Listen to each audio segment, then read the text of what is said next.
Good morning dear students, class 10th biology. तो जैसे dear students आपको पता है कि हम जो है यूनिट नंबर 2 पढ़ रहे हैं, कंट्रोल एंड कोऑर्डिनेशन। ठीक है, तो कंट्रोल एंड कोऑर्डिनेशन के बारे में थोड़ा सा मैं बताऊंगा आपको, ब्रीफ थोड़ा सा। पहले क्या क्या पढ़ चुके हैं हम, कहाँ पूछें थोड़ा सा। जैसे आपको पता है कंट्रोल एंड कोऑर्डिनेशन जो है आपका यूनिट नंबर 2 है बायोलॉजी का। तो इसमें हमने जो है क्या क्या पढ़ना है, हमें control and coordination in plants and control and coordination in animals, दोनों पढ़ना है। अब control and coordination in plants में क्या होता है कि प्लांट्स में सिर्फ जो है वो कोऑर्डिनेशन जो है वो केमिकल कोऑर्डिनेशन होता है, यानी उसमें नर्वस सिस्टम पाया नहीं जाता है। किसमें? प्लांट्स में। तो प्लांट्स में सिर्फ जो है आपको केमिकल कोऑर्डिनेशन ही पढ़ना है, क्योंकि नर्वस सिस्टम तो है नहीं उनमें। तो उनमें कोऑर्डिनेशन जो होता है वो हार्मोन्स के जरिए होता है। ठीक है। अब आपको एनिमल्स का पढ़ना है। एनिमल्स में सिर्फ आपको मैन के बारे में ही पढ़ना है, ठीक है, बाकी सब जानवरों के बारे में नहीं पढ़ना है। तो मैन में जो कंट्रोल एंड कोऑर्डिनेशन होगा वो दो तरीके से होगा, ठीक है। एक होगा आपका नर्वस सिस्टम की वजह से, हमारे बॉडी में नर्वस सिस्टम होता है, ठीक है, जो प्लांट्स में नहीं होता है नर्वस सिस्टम। इसीलिए प्लांट्स में सिर्फ जो है वो हार्मोन की वजह से होता है, जिसको हम केमिकल कोऑर्डिनेशन बोलते हैं। तो एनिमल्स में क्या होता है कि एनिमल्स में जो है नर्वस सिस्टम भी होता है और एज वेल एज हार्मोन्स, तो दोनों आते हैं इसमें। नर्वस सिस्टम भी है हमारे में, ठीक है, कंट्रोल कोऑर्डिनेशन करने के लिए हमारे लिए नर्वस सिस्टम भी है, और हमारे लिए जो है केमिकल कोऑर्डिनेशन में इंपॉर्टेंट रोल प्ले करते हैं हार्मोन भी। तो हमारे में दोनों हैं, केमिकल कोऑर्डिनेशन भी है और नर्वस सिस्टम भी है, ठीक है। तो प्लांट्स में सिर्फ क्या होता है वो केमिकल कोऑर्डिनेशन ही होता है। समझ गए आप? तो ये एक बड़ा टॉपिक है आपका, नर्वस सिस्टम ऑफ मैन। तो ये बहुत बड़ा टॉपिक है, एक ही लेक्चर में क्लियर नहीं कर सकता हूँ। तो आपको पार्ट 2 में जो है हम इंशाल्लाह इसको कंप्लीट करने की कोशिश करेंगे। आज देखते हैं कहाँ तक पहुँचते हैं, ठीक है। तो अगर हम देखेंगे नर्वस सिस्टम ऑफ मैन, इसको हम सिंपल तरीके से अगर हम ब्रेक करेंगे, ठीक है, इसको 3 हिस्सों में डिवाइड किया है, ठीक है, जिसको बोलते हैं CNS, ठीक है, सेंट्रल नर्वस सिस्टम,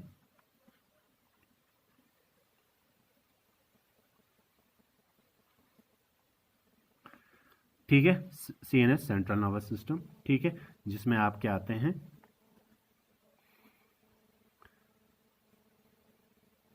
सबको पता है आपको ब्रेन और स्पाइनल कॉर्ड आते हैं। हो गया क्लियर? दूसरा चीज इसको PNS भी बोलते हैं, दूसरा क्या बोलते हैं? PNS, ठीक है। तो ये शॉर्टकट में लिखे होते हैं इनको, आप जो है पेरिफेरल नर्वस सिस्टम, ठीक है।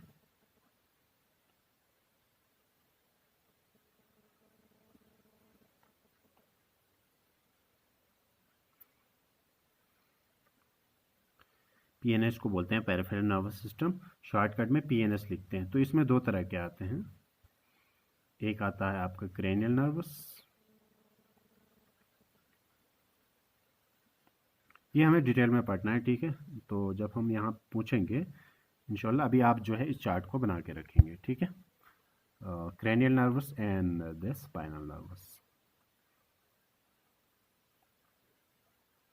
जो नर्वस हमारे क्रेनियम में पाए जाते हैं, क्रेनियम से राइस होते हैं, इसीलिए क्रेनियल नर्वस बोलते हैं, ठीक है। जो स्पाइनल कॉर्ड से राइस होते हैं उसको स्पाइनल नर्वस बोलते हैं, ठीक है।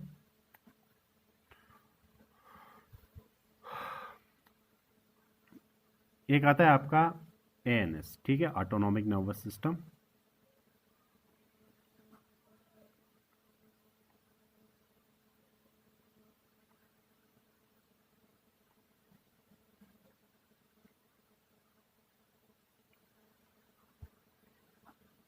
ऑटोनॉमिक नर्वस सिस्टम, ठीक है, जिसमें आते हैं आपके दो sympathetic and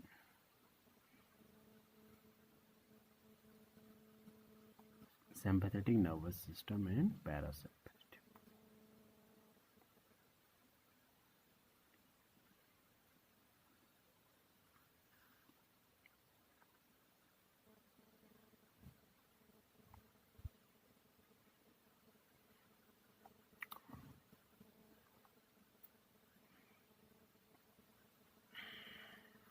clear?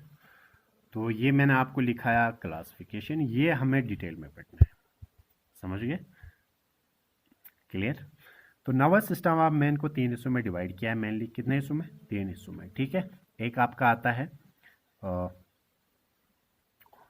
CNS, central nervous system, जिसमें आपके आते हैं ब्रेन और स्पाइनल कॉर्ड, ठीक है। दूसरा आता है peripheral nervous system. Peripheral nervous system में आपके दो आते हैं, क्रेनियल नर्वस और स्पाइनल नर्वस। और ऑटोनॉमिक नर्वस सिस्टम, जिसमें आता है आपका सिंपैथेटिक नर्वस सिस्टम, ठीक है, या हम कहेंगे इसको पैरासिम्पैथेटिक नर्वस सिस्टम, यानी दो हिस्सों में डिवाइड किया है। ऑटोनॉमिक में सिंपैथेटिक होता है एक, और दूसरा पैरासिम्पैथेटिक। तो हम डिटेल में डिस्कस करेंगे 1 बाय 1, ठीक है। तो पहले हम बात करेंगे सेंट्रल नर्वस सिस्टम की, ठीक है। तो सेंट्रल नर्वस सिस्टम में पहले क्या आता है? ब्रेन। कॉमन सी बात है, ब्रेन की बात करेंगे।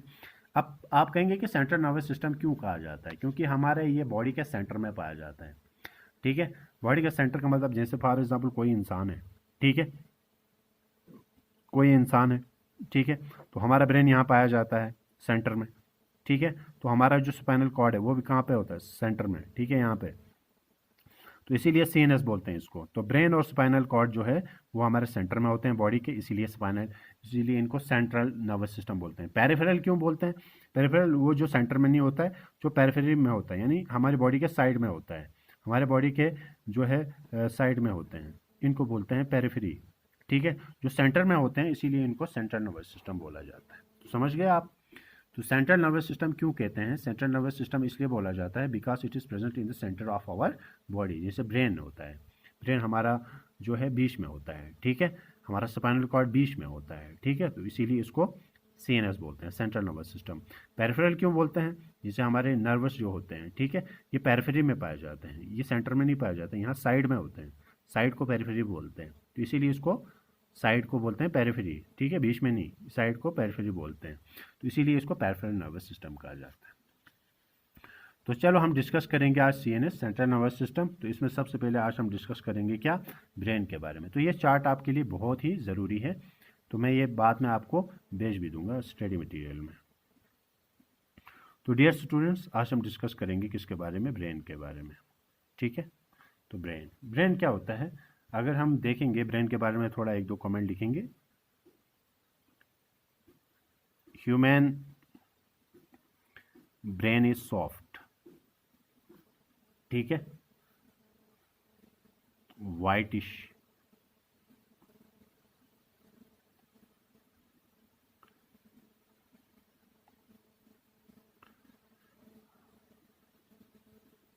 प्रेजेंट इन किस में पाया जाता है? इन द क्रेनियल कैविटी,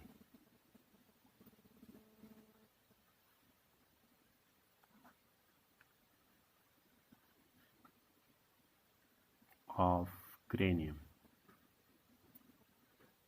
ठीक है, जिसको हम बोलते हैं ब्रेन बॉक्स। क्या बोलते हैं? ठीक है।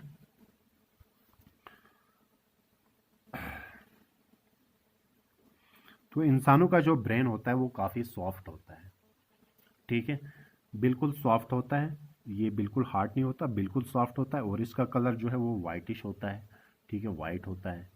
तो ये कहाँ पे पाया जाता है? हमारे क्रेनियल कैविटी में, ठीक है, क्रेनियम जिसके अंदर जो होता है हमारा, क्रेनियम के अंदर जो होता है वो, जैसे आपको पता है हमारा जो शकल होता है, खोपड़ी होती है, ठीक है, जिसको हम बोलते हैं ब्रेन बॉक्स, ठीक है, जो शकल है इसके अंदर होता है, ठीक है।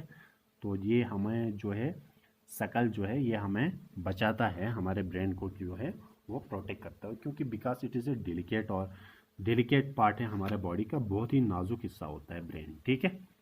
तो उसमें चोट वोट ना लगे, इसीलिए जो है हमारा ब्रेन ये जो है शकल जो है, खोपड़ी जो है वो उसको बचाती है, ठीक है।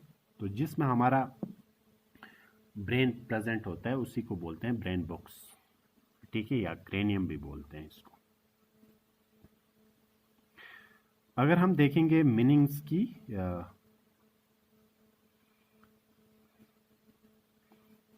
मीनिंग्स बोलते हैं मेम्ब्रेन को, ठीक है। Human brain is covered by 3 meanings.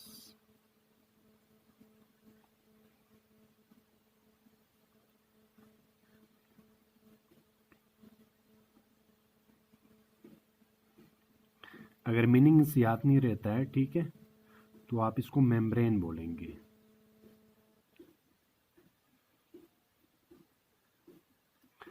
क्या नाम याद रखेंगे? मेम्ब्रेन, ठीक है। तो इंसानों का जो ब्रेन होता है, ठीक है, उसके अंदर जो है 3 लेयर्स होती हैं, 3 मेम्ब्रेन का बना होता है, कहने का मतलब, ठीक है। तो वो मेम्ब्रेन क्या क्या है? वो है आपका पहला जो है, इसे लिखेंगे पाई matter,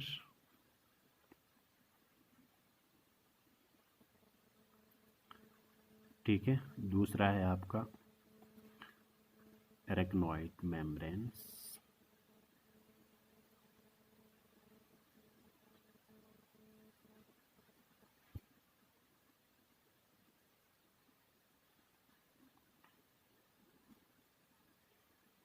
and the third one is dura matter।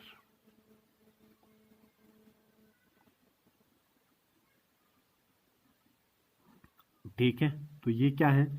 ये है मीनिंग्स। हमारे ब्रेन को जो है वो कवर किया है 3 लेयर्स ने। कितने लेयर्स ने? 3 लेयर्स में, ठीक है। तो वो 3 लेयर्स क्या होते हैं? पाई मैटर, एक एरेक्नोइड मेम्ब्रेन्स, दूसरा डूरा मैटर। अब पाई मैटर क्या होता है? इट इज इनर लेयर, जो इनर होता है, लेकिन ये काफ़ी क्या होता है? थिन होता है, ठीक है।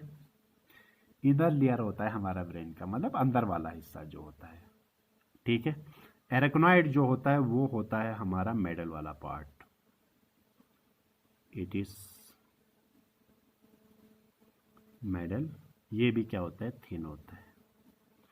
And the last one is common सी बात है, ये इनर होगा, ये मेडल होगा, तो ये वाला कौन सा होगा? ये वाला आउटर होगा। और आउटर हमेशा होता है थिक। क्या होता है? थिक, ठीक है। क्या होता है? थिक। उसके बाद सबसे इंपॉर्टेंट चीज, the space between these meanings, यानी जो मेम्ब्रेन है, ठीक है,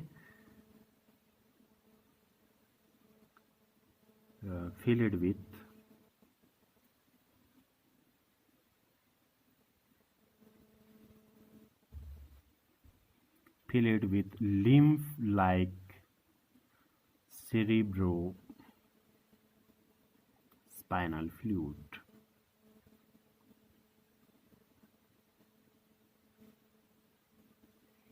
ये बहुत इंपॉर्टेंट चीज है, सेरेब्रोस्पाइनल फ्लूइड, ठीक है। तो इसका काम क्या है? It protects the brain from mechanical injuries.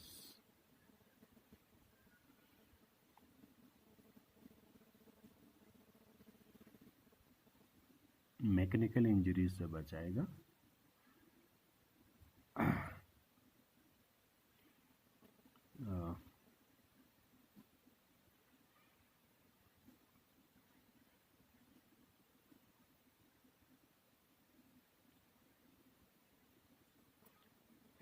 Mechanical injuries मत लिखो, मैकेनिकल शॉक्स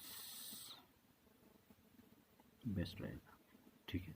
इंजरी से तो मीनिंग्स बचाएंगे, ठीक है। और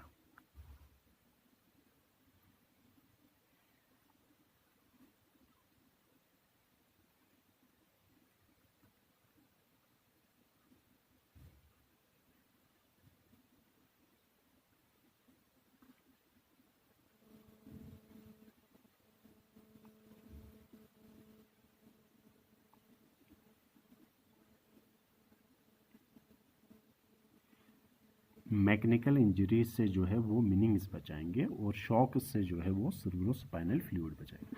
मैं एक्सप्लेन करूंगा, आपको समझ आएगा फिर, ठीक है। ये हुआ ब्रेन के बारे में, ठीक है। तो हमारा ब्रेन जो होता है वो क्या होता है? हमारा ब्रेन काफ़ी सॉफ्ट होता है और काफ़ी वाइटिश होता है, ठीक है। और पाया जाता है हमारे किस में? क्रेनियम में, क्रेनियम को हम जो है और एक नाम से भी बोलते हैं, इसको ब्रेन बॉक्स, जिसमें हमारा ब्रेन पाया जाता है, यानी जिसमें हमारा लोकेटेड है ब्रेन, तो उसको ब्रेन बॉक्स या क्रेनियम बोलते हैं।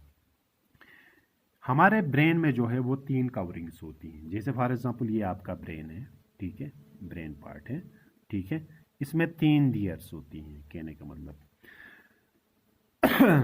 ठीक है, कितनी? 3, 1 2 3, ठीक है, इस तरीके से 3 लेयर्स होती हैं हमारे ब्रेन में, तो उसी को हम बोलते हैं मीनिंग्स। तो हमारा ब्रेन को 3 हिस्सों में कवर, मतलब जो है हमारा ब्रेन तक कोई भी चीज़ पहुंचने से पहले उनको 3 चीज़ों से पास होकर गुजरनी पड़ती है, ठीक है, अंदर वाला पार्ट, बीच वाला और ऊपर वाला। तो अंदर वाला पार्ट जो होता है वो काफ़ी थिन होता है, ये वाला, ठीक है, मिडल वाला भी थिन होता है और बाहर वाला क्या होता है, थिक होता है। इन लेयर्स की वजह से, ये लेयर्स का फंक्शन क्या है, it protects the brain from mechanical injuries. Common सी बात है, कभी हमें, जैसे ये मेरा स्किन है हाथ में, ठीक है, चोट लगेगी तो सबसे पहले जो है मेरे स्किन में लगेगी, अंदर थोड़ी ना लगेगी, तो स्किन कट जाएगा मेरा, तो बाहर वाला पार्ट कटेगा। तो बाहर वाला में किस में आएगा सबसे पहले, ये वाला डूरा मैटर कट जाएगा, ठीक है, आउटर, ये थिक भी होता है काफ़ी, ठीक है।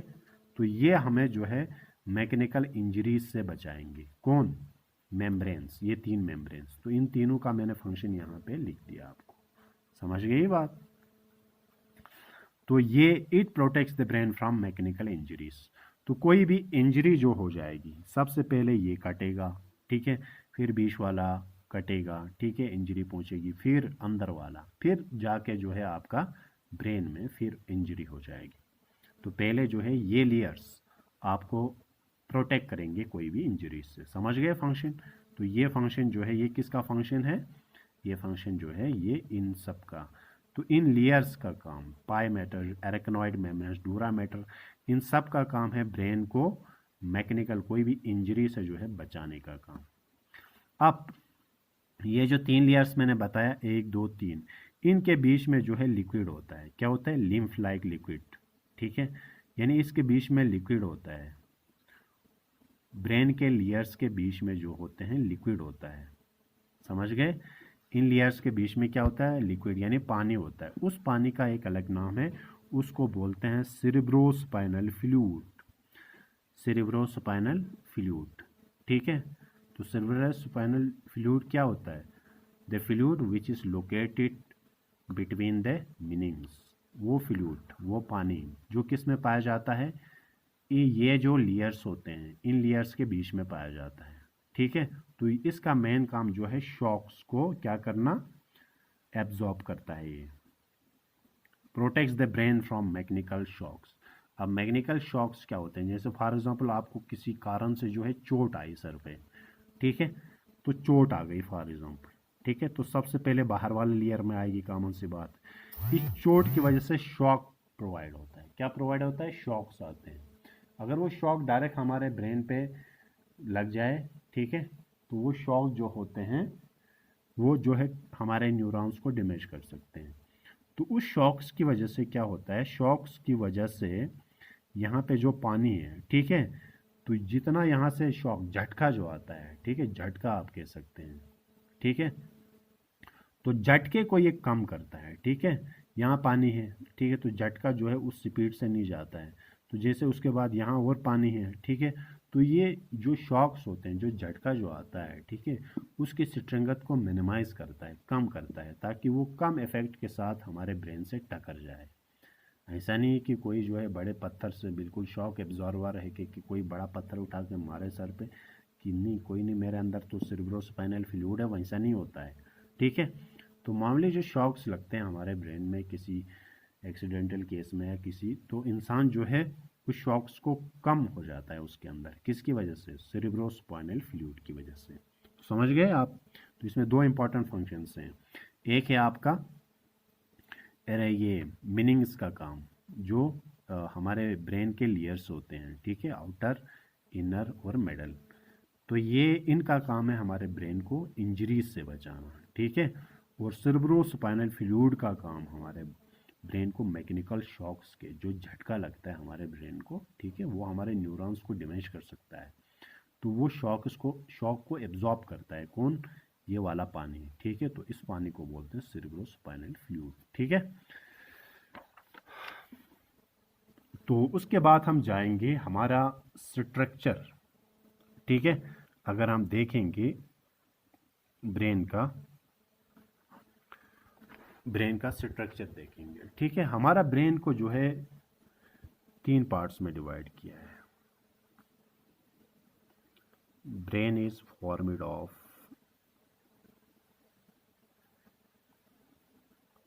3 पार्ट्स। कितने पार्ट्स में? 3 पार्ट्स में डिवाइड किया है ब्रेन को, ठीक है। तो वो पार्ट्स क्या है आपके? एक आता है आपका फोर ब्रेन, ठीक है। दूसरा आता है आपका mid brain, and the last one is hind brain,